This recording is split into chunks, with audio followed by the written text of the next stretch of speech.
Runza kufara zvakanyanya nepatasvika pagraduation yedu yatanga tichiita yeNPI. Tinotenda Mwari nekuda kwemakosi etakaita.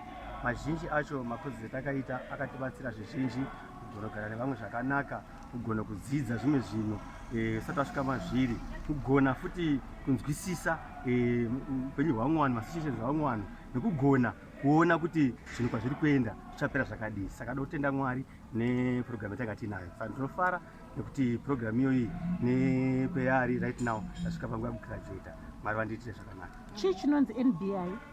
Inehemia Bible Institute. Inoita nezveshoko raMwari zvizhinji, zvikuru sei inodzidzisa neutungamiriri hwebasa raMwari zvichisanganiswa nemakommunity matichanga tichienda. Makavharirwei?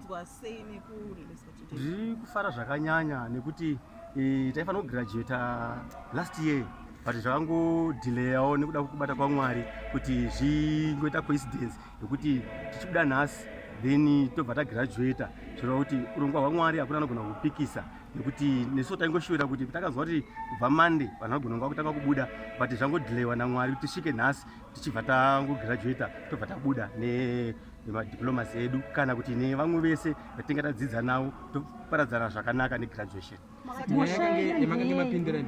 Ndeyerep. Ndakatongwa 18 years kukoti, ndikabvisirwa 2, ndikabva kukoti ndine 16 years. Jeriwo netsitsi dzaro rinobvisa a third pazvinhu chigoi chinongobva nacho kukoti. Saka ndakanga ndichifamba 10.8, 10 years 8 months. Nekuda kwezvaitika izvi ndabvisirwa 2 years nemamanzi. Mwari vandiitire zvakanaka. Ndoshuvira kushandira Mwari nekuti zvese zvaitwa naMwari.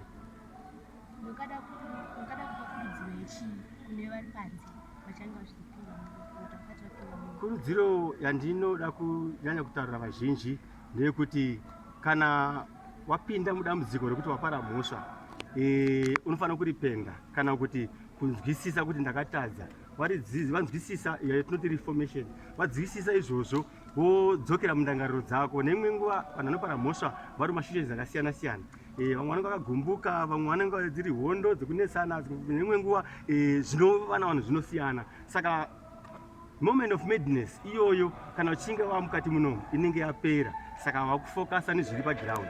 Ndinokanzwisisa kuti tofanira kunzwisisa kugara nevanhu zvakanaka, angava maofficers, angava mamwe maeminence etanga tiinawo. Saka zvinhu zvatakadzidza nekuti masituations yakaita secommunity Mujeri patanga tiri yakafanana community yepanze, kunzwisisa kugara navamwe zvakanaka, wakanganisirwa kuisa nyaya kumaofficers, kana kuti pane zvichemo zvauinazvo kufambisa zvichemo izvozvo nenzira yakanaka wobatsirika unogara kugara zvakanaka.